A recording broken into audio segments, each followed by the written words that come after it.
Olá, bem-vindo à Rádio Via Prev, o seu podcast com informações previdenciárias. No programa Via Prev Entrevista de hoje, vamos falar sobre mulheres encarceradas. Segundo o Instituto Terra, Trabalho e Cidadania, ITTC, aproximadamente 34 mil mulheres brasileiras vivem hoje atrás das grades, e esse número não para de crescer. A maioria delas é mãe e está longe dos seus filhos e dos seus lares. É provedora do lar e possui dependentes. Essas mulheres foram presas por diversos motivos, mas nem tão diversos assim. Mais da metade delas por envolvimento com o comércio de drogas. De maneira geral, as mulheres presas hoje no Brasil faziam transporte ou comercializavam pequenas quantidades de drogas, ou faziam consumo próprio. Dados do projeto Mulheres Encarceradas da Defensoria Pública do Estado de São Paulo, estado com maior população prisional feminina do Brasil, mostram que, diferente dos presos homens que frequentemente recebem visitas, a maior parte das mulheres relata não ter recebido nenhuma visita de seus familiares ou amigos. Eu sou Maura Âmbar e para falar sobre mulheres encarceradas temos a presença da Magali Mendes, que é PLP. Ela faz parte das promotoras legais populares Cida da Terra, Campinas e região e desenvolve um trabalho muito interessante junto à Penitenciária Feminina de Campinas. Magali, seja muito bem-vinda à Rádio Via Prev. Bom dia, Maura. Para mim é um prazer estar aqui com você e com os ouvintes da rádio, para falar de um assunto tão caro para nós, mulheres pobres, mulheres negras, mulheres de periferia. Fico muito feliz com a sua presença, viu, Magali? E para contribuir com nossa conversa, também temos conosco o advogado previdenciarista Gabriel Macedônio, que presta consultoria para a Via Prev. Seja muito bem-vindo, Gabriel. Obrigado, Maura. Obrigado, Magali, pela presença. Uma convidada maravilhosa, né? Com certeza, Gabriel. Magali, eu gostaria que você falasse um pouco sobre você e também sobre o seu trabalho como PLP junto das mulheres em situação de cárcere. Maura, estar aqui nessa Rádio Via Prev, para mim é muito importante, na medida que nós estamos atingindo um público que talvez nem pense que existe um único presídio em Campinas, e esse presídio é um presídio feminino. E aí o projeto Promotoras Legais Populares, que é um projeto internacional, é um projeto feminista, e que está aqui no Brasil desde 1993, tem essa preocupação de atingir as mulheres mais invisíveis do que nós, que já, enquanto mulheres, somos invisíveis, né? Bom, esse projeto ele começou pela União de Mulheres do município de São Paulo, quando as mulheres dessa entidade foram ao Chile, num seminário da CLADEM, que é o Comitê Latino-Americano contra a Violência à Mulher, e lá descobriu que existia um projeto que levava informações e formava mulheres populares para ter acesso à justiça, para ter conhecimento básico sobre leis, né? E um projeto que empoderava mulheres. Então, em 93, trouxeram para cá, junto com alguns parceiros, inclusive o Ministério Público, fizeram a primeira conversa e a primeira formação. O projeto hoje está em 40 cidades, mais ou menos, do estado de São Paulo, e em 24 estados do Brasil e no Distrito Federal. Né? Quem nós somos? Nós somos multiplicadoras de direito. Nós somos mulheres que, em algum momento da vida, sofremos violência, né? Porque, pelas estatísticas, a cada 3 minutos, uma mulher sofre violência, e não existe uma mulher que, do começo ao fim da vida, não passe pela violência. Então, o nosso objetivo propiciar com que as mulheres tenham acesso aos seus direitos de forma básica, né? Entender o que é direito e como que se pode acessar esse direito. Esse é o nosso objetivo. Em Campinas, nós estamos desde 2008 com a Associação das Promotoras Legais Populares Cida da Terra, e de lá para cá a gente vem ampliando nas periferias, nos bairros, com as mais diversas mulheres. E em 2018, através de um convênio com a direção do presídio, com a FUNAP, com o coletivo Lélia Gonzalez e com a Unicamp, nós pudemos iniciar um trabalho de oficinas e de formação de promotoras legais populares dentro do presídio. Então, para nós, foi muito importante, na medida que nós pudemos acessar mulheres que são mais invisíveis do que nós. E, ao mesmo tempo, essas mulheres são invisíveis, mas elas são mulheres. São mulheres, são mães, e como você mesma disse, os crimes cometidos por essas mulheres são crimes considerados não violentos, porém são crimes hediondos, né? O tráfico é considerado um crime hediondo, então dificilmente essas mulheres conseguem, de forma rápida, sair dessa situação. Mas essas mulheres geralmente não são as donas do tráfico e entram nessa situação, muitas vezes, em função de um homem que é seu companheiro, que é seu marido, que é seu filho, que é seu neto. E como são mulheres pobres, também têm dificuldade de acessar a justiça. Então, é um pouco essa a nossa história, né? Nós, agora, em época de pandemia, nós temos feito campanhas para enviar materiais de limpeza básica, de higiene básica, e temos negociado que esse material entre e temos sensibilizado a população de que esse local existe, né? O Presídio Feminino de Campinas existe. São 11 presídios femininos no estado de São Paulo, em regime fechado, e o de Campinas, há 25 anos atrás, era um presídio masculino, e como presídio masculino, ele era muito falado em Campinas, ele existia. Quando ele passa a ser um presídio feminino, ele passa a não ser visibilizado como um espaço dentro da cidade.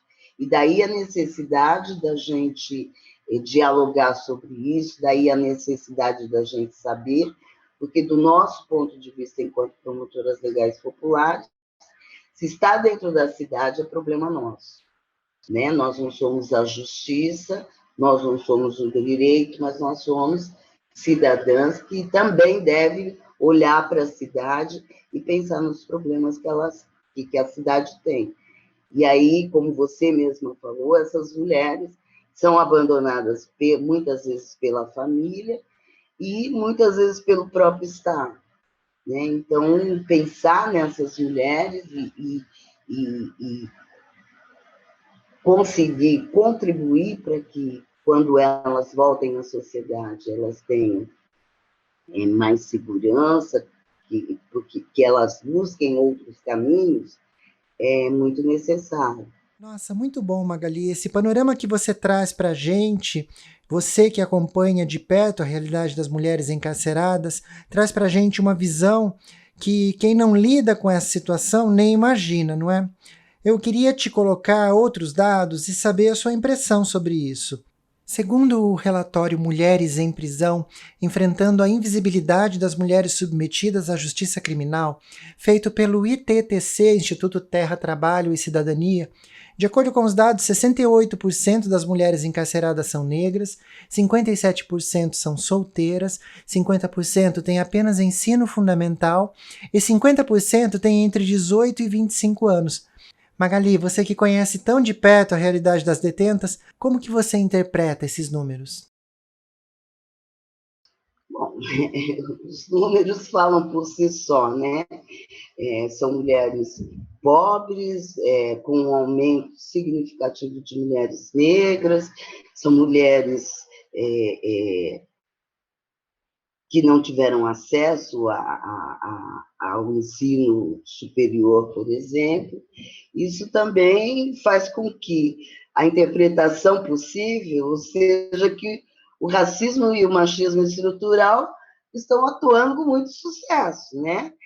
E que as mulheres agora são, como a gente fala no popular, a bola da vez. E que muitas dessas mulheres, ou mesmo as mulheres que estão aqui fora, cada dia veem suas vidas alteradas pela pobreza e pela miséria.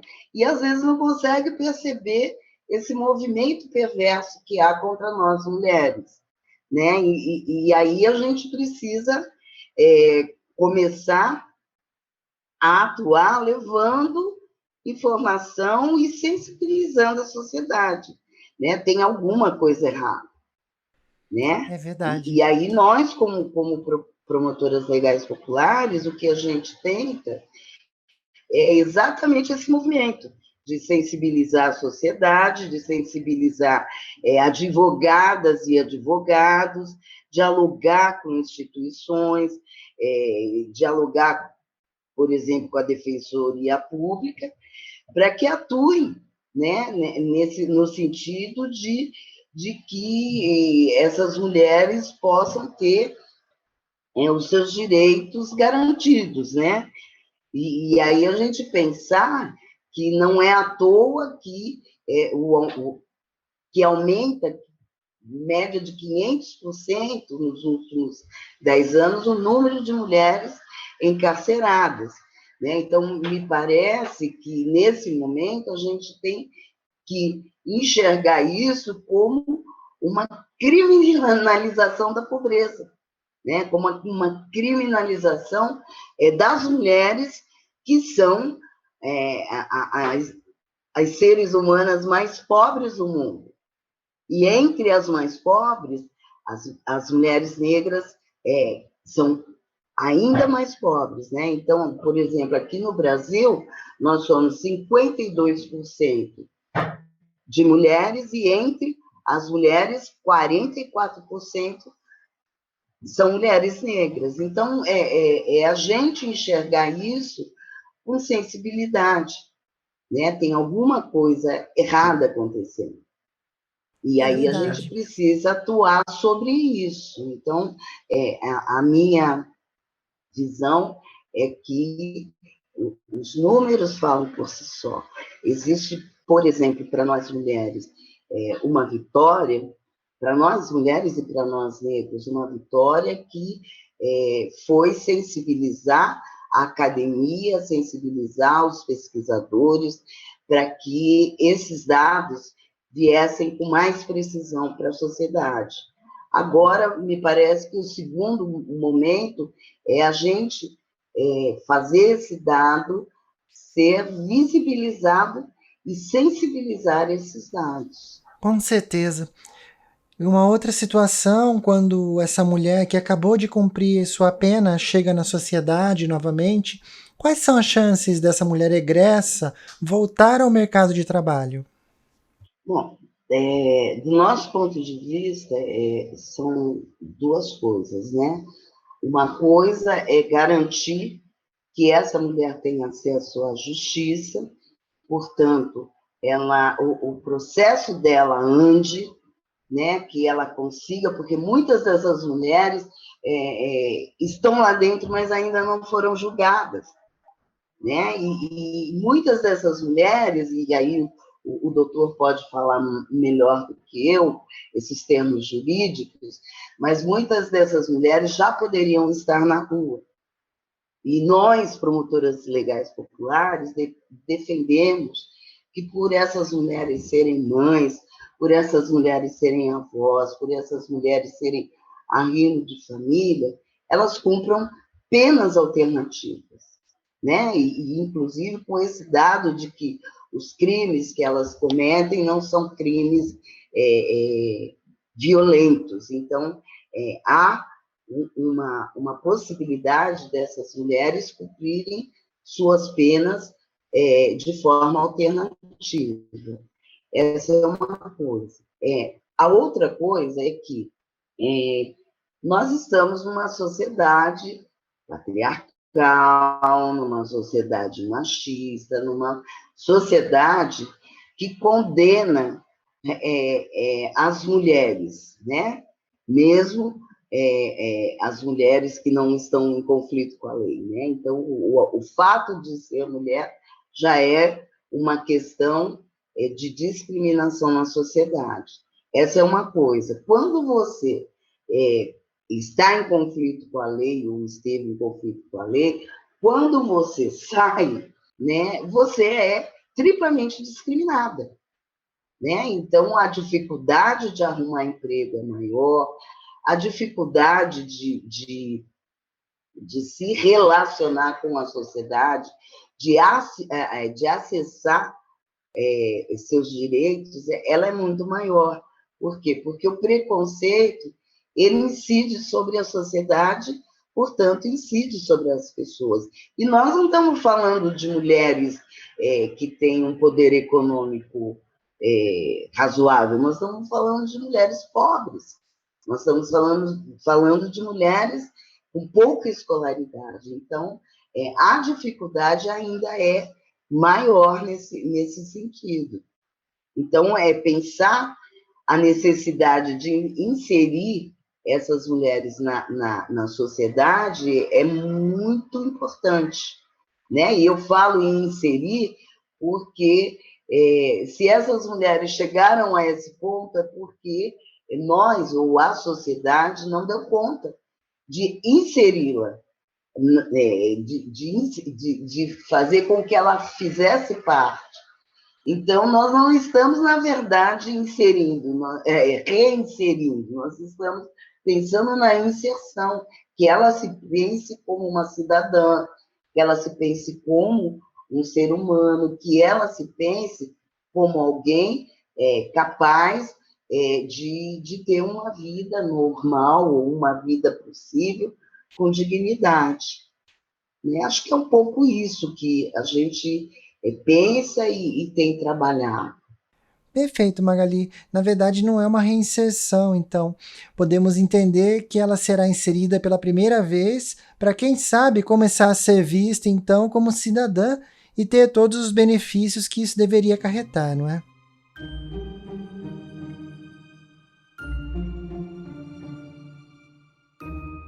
Gabriel, você que é advogado previdenciarista, esclareça para nós, por favor, o auxílio reclusão. Como que funciona esse benefício? Eu digo porque cada vez que a gente toca nesse assunto, rapidamente surge algum comentário nas redes sociais dizendo que vai dar dinheiro para prisioneiro, a pessoa se diz contra essa prática, mas não é assim que funciona. É isso mesmo, Maura. Tem muito preconceito, o pessoal pensa que é uma espécie de gratificação, né? E não tem nada a ver com isso, tá? Antes de eu abordar o auxílio reclusão nos seus requisitos, né? Acho interessante até comentar o que a Magali estava falando antes. Não é a minha área hoje de atuação, mas eu já tive a oportunidade de atuar na parte criminal e eu corroboro assim os períodos que eu fiz iniciação científica, estudei algumas coisas nessa área, né? Tudo indicava que eu fosse caminhar para essa área. Mas sim, a grande população, a grande massa da população carcerária brasileira está respondendo, está presa preventivamente ainda, né? Nem sequer teve um julgamento, e a gente sabe que os critérios para uma prisão preventiva cai com uma luva no que ela narrou como a criminalização da pobreza. porque são o que causa essa prisão preventiva, normalmente são condutas como a reincidência, antecedentes pessoais, né? Então, são coisas típicas de que a população que vítima desse fenômeno marginalizante, que é o racismo, que é o machismo, que é a pobreza, acaba sentindo na pele e acaba inflamando os presídios. O Brasil vive uma crise prisional há muitos anos. A maioria a gente não comporta o número de presos que estão efetivamente presos. E isso ainda, digo mais, é um sintoma, né, a origem disso é uma política de drogas muito tortuosa e mal feita ao longo do tempo. Você acaba criminalizando a pobreza ainda mais, porque só acaba sendo preso quem se adequa a determinado perfil, e aí entra a reincidência, antecedentes pessoais, que acaba ferindo a população marginalizada, pobre, infelizmente. Então, é uma política de drogas adequada e visando também a aplicação de medidas preventivas, né? É um crime sem vítima, querendo ou não, né? Então, é uma questão que a gente tem que olhar com mais cuidado, mais carinho aqui no Brasil. Mas eu vou parar por aqui e deixo para os especialistas na área para abordar com mais propriedade do que eu.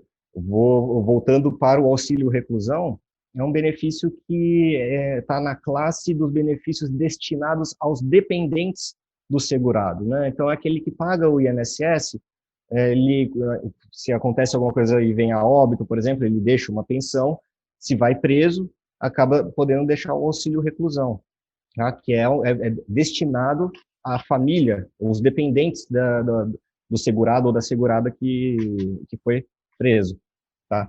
E, recentemente, a gente teve uma reforma da Previdência que fechou um pouquinho mais o cerco, mas hoje, obrigatoriamente, tem direito ao auxílio reclusão o segurado ou a segurada que comprove uma renda no mês da prisão, hoje, em 2021, inferior a R$ 1.503. Esse valor, porque tem que ser no critério de baixa renda, ele é alterado ano a ano através de portarias, então ele sempre sofre uma correção. Mas o importante é que o segurado, no momento da prisão, ele esteja com uma renda inferior a esse valor e também em regime fechado. Antes da reforma era possível também a concessão do benefício para aqueles que estavam em regime semiaberto. Agora, com a reforma, foi revogada essa disposição, essa possibilidade. E a gente pensa muito nesse benefício, até eu, como advogado, a prática, majoritariamente é para as famílias do homem preso, né? Só que a gente não pensa em alguns detalhes, principalmente na questão das mulheres, que muitas e muitas vezes acabam tendo seus filhos dentro do próprio presídio, né? E às vezes não tem uma cobertura para essa criança, porque ela vai ficar muito pouco tempo com o seu filho ali, né? E depois precisa de uma segurança, de uma proteção. Então, também nesses casos é importante mencionar que tem direito também ao benefício, tá? Porque ele é destinado aos dependentes do recluso, daquele que foi preso, tá? Então, é como se fosse uma espécie de pensão alimentícia, né? Que paga-se, mas paga-se para o filho, né? Destinado ao melhor interesse da criança ou do dependente. E o auxílio reclusão, ele abarca ali em primeiro grau o marido, né, ou esposa, companheiro ou companheira, independente de ser uma relação homoafetiva ou não, e os filhos menores, de 21 anos, também menores e inválidos, né, esses são os dependentes que a gente chama de primeira classe, que basta que eles existam para que se presuma essa dependência e eles possam solicitar o benefício. Na ausência desses dependentes, ainda a gente entra na segunda e terceira classe, que aí são outras classes de dependentes, no caso, em segunda classe, os pais, e em terceiro, os irmãos, que aí você precisa comprovar que essas pessoas dependiam da renda que você oferia antes da prisão. Tá? Então, chega de preconceitos, é um benefício destinado à família daquele segurado recluso, pois não são culpados disso, muitas vezes são mais vítimas, né? E a gente associa muito com os chefes de família, no caso. E a mãe, muitas vezes, quando é presa, não tem o amparo, às vezes, de um homem, como é ao contrário, né? Como é quando o homem é preso, e tem normalmente tem um suporte feminino que cuida da criança, cuida da família e pede. Então, é importante que essa mulher tenha conhecimento, porque é uma proteção para o seu filho, tá? E para eventuais outros dependentes, tá? Então, não podemos ter preconceito nesse sentido, certo? É verdade, Gabriel. Interessante quando a gente faz o paralelo com a pensão alimentícia, que todo mundo conhece muito bem. Tem que pagar a pensão, não é mesmo? Para quem? Para os filhos ou para a esposa, que é dependente. Então, é mais comum na nossa sociedade de ter o homem trabalhando, né? Mas para a pensão alimentícia, eu acho que a gente já formou um conceito sobre isso, de que a pensão é para os filhos, a pensão é para o dependente. E o auxílio reclusão, como você trouxe, Gabriel, tem esse paralelo de que o auxílio é para os filhos da pessoa encarcerada, seja essa pessoa homem ou mulher, é para os filhos, é para o dependente. Então fica fácil de entender quando você me traz dessa maneira, porque afinal não pode deixar de pagar pensão, não é mesmo? Então também não pode deixar o dependente da pessoa encarcerada desassistido. Então, o auxílio reclusão vem com essa função tão importante.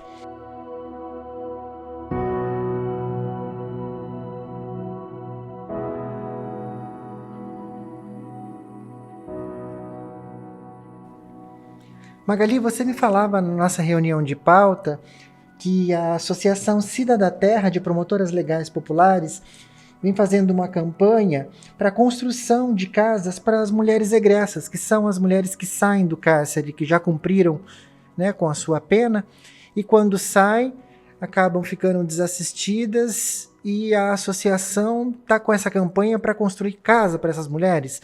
Conta um pouquinho para a gente. Então, Maura, só um parênteses aí, dizer que na pensão, né, nesse auxílio reclusão, a gente pensar que, normalmente, quem fica com as crianças enquanto as mães estão em situação de cárcere são as avós, são as tias, as irmãs mais velhas. Então, normalmente, são mulheres que cuidam dessas crianças, né? Então, em qualquer situação, as mulheres acabam sendo responsabilizadas e penalizadas. E que essas mulheres são pobres também, né? A gente precisa lembrar disso. E que uma criança precisa de alimentação, ela precisa de material escolar, ela precisa de algumas condições que esse auxílio ele contribui muito, né? Então, a gente pensar um pouco nisso, né? Essa é uma coisa. A outra coisa, né, quando você pergunta das campanhas que a Associação de PLP Cida da Terra tem feito, uma eu já falei, né, que é essa de conseguir material de higiene básica para enviar para o presídio. E, para isso, nós temos o apoio da FUNAP, nós fazemos a campanha que implica em sabonete, pasta de dente, absorventes, né? Porque mulheres menstruam, e ao menstruar, nós precisamos de um absorvente, né? E mulheres cis e homens trans menstruam. Então, a gente não pode esquecer disso. Homens trans menstruam, mulheres menstruam, ou seja, pessoas menstruam, não é, Magali? Está se usando muito essa expressão agora para conseguir incluir todas as pessoas que precisam do absorvente íntimo. Mas também é muito triste saber que não se tem dentro do presídio esse mínimo de cuidado, não é, com a higiene pessoal. Não tem um absorvente, não tem um sabonete, depende de familiares levar ou de instituições como as promotoras legais populares fazem. É uma situação delicada, não é? Em particular em momentos de pandemia, né, onde as visitas estão suspensas. Então, a gente pensar um pouco nisso, nesse material básico. E nós temos feito essa campanha, temos realizado essa campanha desde março de 2020. Então, de 3 em 3 meses, a gente pede para a sociedade, para as pessoas que a gente conhece, que nos envie e a gente acondiciona lá na sede da FUNAP e depois a gente, alguém do presídio vem e busca para levar, fazemos o kit para levar. Aí, a segunda questão é que a nossa perspectiva é que sempre que essas mulheres saiam da prisão, né? E saiam do encarceramento. Então, nos momentos que a gente está lá em oficina ou em formação, a gente sempre diz, olha, quando você sair, pode procurar a gente, pode procurar que, da forma possível, a gente acolhe você, né? E como elas saem sem emprego, sem uma condição básica de vida, nós temos, nesse período, e algumas foram libertas nesse período de pandemia, têm nos procurado, né? Tem nos procurado, e aí, como nosso endereço é público, nós temos rede social, elas têm nos procurado, e algumas delas têm problema de moradia, né? E como nós temos entre nós, né? Nós somos diversas também, nós promotoras legais populares.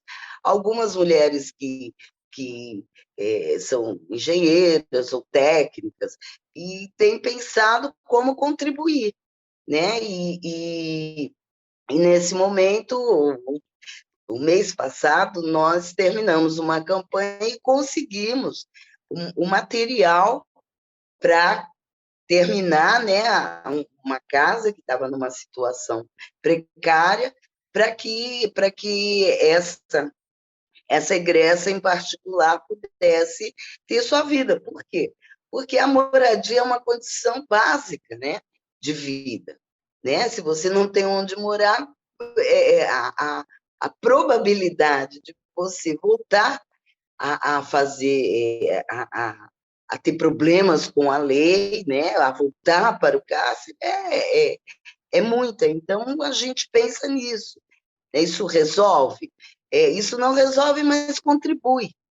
Contribui. Então, é a nossa parte, enquanto sociedade civil, enquanto movimento social, pensar na cidadania, como é que a pessoa tem a dignidade humana de ter moradia, de ter alimentação. Nós também temos uma campanha de cestas básicas, que algumas parceiras contribuem com a gente, e entre as mulheres que a gente oferece a cesta básica, estão também algumas egressas. Então, são problemas que as mulheres têm e que, se a gente não parar para pensar, se a gente não tiver empatia, a gente passa despercebido pela vida da gente, né? Então, pensar como é que a gente consegue contribuir, e a habitação ela é essencial. E pensamos, por exemplo, que em projetos de casas populares, assim como hoje tem alguns avanços no sentido das casas ficarem no nome das mulheres, essas mulheres egressas, por exemplo, deveriam ser prioridade para casa popular, né? Por quê? Porque se resolve um problema concreto. A partir da moradia, a gente pode pensar em outras coisas, né? Inclusive na formação profissional dessas mulheres, que, como a gente já falou, são mulheres pobres, que tiveram pouco acesso à educação. Se a gente pensa em questões mais coletivas, como é que a gente pode profissionalizar, ou fazer redes, ou por exemplo, ter momentos de cooperativas, que elas possam ter esse retorno financeiro, porque a geração de renda é fundamental para mulheres que não têm escolaridade, para mulheres, nesse caso, para mulheres que são egressas do sistema penitenciário. E para quem quiser contribuir com as diversas campanhas da Associação Cida da Terra, de promotoras legais populares aqui de Campinas, no Facebook você encontra o acesso através do @PLP Campinas e Região. E no Instagram é o @Promotoras Legais Populares, _, que é aquele tracinho embaixo, CPS de Campinas.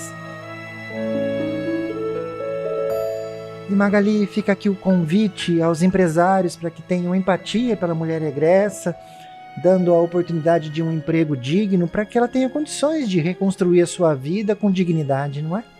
É isso, né? O papel nosso é pensar e sensibilizar. Então, emprego, como nós estamos num país capitalista, o emprego ele é gerado por um patrão, né? E se os patrões não tiverem essa sensibilidade, as grandes empresas não tiverem essa sensibilidade, e o poder público, né, o executivo não tiver essa sensibilidade, nós não vamos conseguir inserir essas mulheres na sociedade. Existem alguns projetos, por exemplo, a cidade de Araraquara, através da Coordenadoria da Mulher, da Secretaria da Mulher, tem um espaço que pensa na inserção dessas mulheres.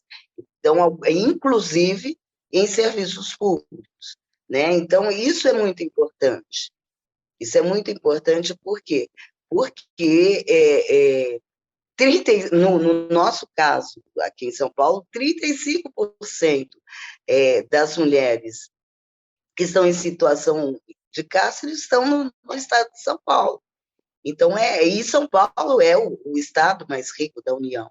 Então, é necessário que São Paulo tenha políticas públicas para mulheres egressas, para mulheres encarceradas, né? Porque a gente falou aqui de previdência, mas tem a questão da saúde também, né? Tem a questão da educação, da formação, né? E tem várias questões que envolvem.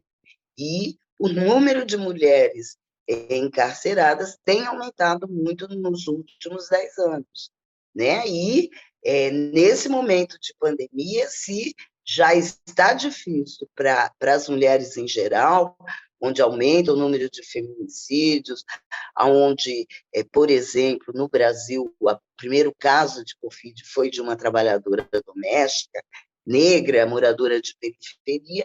Imagine uma mulher em situação de cárcere que, durante a pandemia, sai, liberta, né, cumpre sua pena e sai para essa sociedade em pandemia, né? Então, a gente pensar como é que a gente pode contribuir, né, e contribuir de forma que, de fato, a vida dessas pessoas se transforme e, por todos os motivos que o advogado já falou, elas não reincidam, né?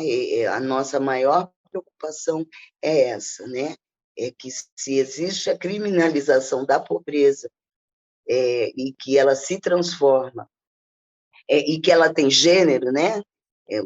Hoje ela se dá principalmente em cima das mulheres, então, como é que a gente contribui para que essas mulheres pobres, negras, né, com menos acesso à educação, não voltem para esse lugar, né, que custa tanto para as vidas delas e de seus parentes, para que elas não retornem ao presídio. Mas isso é um papel não só delas, mas da sociedade como um todo, né? E acho importante que a gente tenha discutido isso aqui e que isso chegue aos ouvidos de campineiras e campineiros e que pensem que é possível a gente ter um mundo melhor, né? Agora, nós também estamos pensando na casa da egressa, né? Que implica num espaço onde essas formações possam ser feitas, que implica no acolhimento quando elas estiverem de saidinha, né? Que popularmente a gente chama de saidinha, e que elas possam se fortalecer e que a gente, a partir desse espaço, possa também dialogar com esses empresários e com o poder público, para que essas mulheres, de fato, tenham uma vida digna e que sanem seus traumas, né? Porque não dá para dizer que quando você passa um dia ou 10 anos dentro do sistema prisional, você saia sem traumas, né? Então, acesso a tratamento psicológico, acesso às questões pedagógicas, para que, de fato, elas possam sair desse sofrimento mental, porque isso é um sofrimento mental, passar anos dentro de um presídio gera alterações na sensibilidade e na saúde mental dessas mulheres, para que elas possam, de fato, ter uma vida tranquila, normal, junto com suas famílias e com seus filhos. Acho que é um pouco isso. Estamos à disposição. Temos outras parceiras aí na cidade, né? O Espaço Cultural Copenzeiro tem sido muito nossos parceiros nessa empreitada de contribuir com as mulheres encarceradas nesse momento de pandemia, o projeto Aguibara, as Lélias, né? O coletivo de mulheres negras Lélia Gonzalez, né? As Mulheres pela Justiça, né? Nós não estamos sozinhas porque nós, promotoras legais populares, não nos pensamos sozinhas, né? Pensamos que qualquer questão, qualquer problema que seja colocado em particular para as mulheres, a gente só resolve juntas. E agora, a Rádio Prev, né? Que abriu esse espaço que para nós é muito importante. Muito obrigada, Maura, muito obrigada, ouvintes, né? Vamos caminhando aí a passos lentos, mas a passos firmes. Eu que agradeço, Magali. É lindo ver a movimentação que vocês, promotoras legais populares, fazem, esse engajamento com outras instituições, mobilizando a sociedade para entender uma demanda tão importante que é a da mulher como um todo, tendo aí a inclusão da mulher preta, parda, marginalizada, periférica, não é mesmo? Então, com a informação, a gente consegue, de repente, tocar o resto da sociedade que não se relaciona com essa realidade. E também promover um pouco de empatia, um pouco de generosidade, para que, ao olhar para a mulher egressa, consigamos ter um olhar de acolhimento, não é mesmo? Pensando, como você disse na nossa reunião de pauta, né? E se fosse a minha filha? E se fosse eu mesma? É um próximo que está ali, é uma cidadã que precisa desse acolhimento, dessa chance, desse olhar humano também. Então eu quero muito agradecer a sua presença aqui e já agradecer a presença do Gabriel Macedônio, advogado previdenciarista, e pedir ao Gabriel que deixe suas considerações finais. Por favor, Gabriel. Mara, sempre um prazer estar nesse programa, sempre muito rico. Então, agradeço pelo convite mais uma vez, agradeço a Magali pela magnífica exposição e parabenizo pelo trabalho maravilhoso que vem fazendo. Também deixo aqui o nosso contato, tá, aqui da equipe da Via Prev, o telefone é o 19 25 19 80 90, tá? É o WhatsApp também, pode mandar um áudio, que a gente atende com o maior prazer. Tá? Muito obrigado. De fato, Gabriel, foi muito bom. E quem quiser saber mais sobre as promotoras legais populares, no Facebook vai encontrá-las pelo @PLP Campinas e Região. E no Instagram é o @promotoraslegaespopulares_CPS. Obrigada a você, ouvinte da Rádio ViaPrev, que acompanhou o nosso programa. Qualquer dúvida sobre este programa ou sobre os benefícios do INSS, você pode entrar em contato com a ViaPrev através do WhatsApp 19 25 19 80 90 ou pelo nosso site, que é o viaprev.com.br. Eu sou a Maura Âmbar e este foi o programa ViaPrev Entrevista. Um abraço e até a próxima!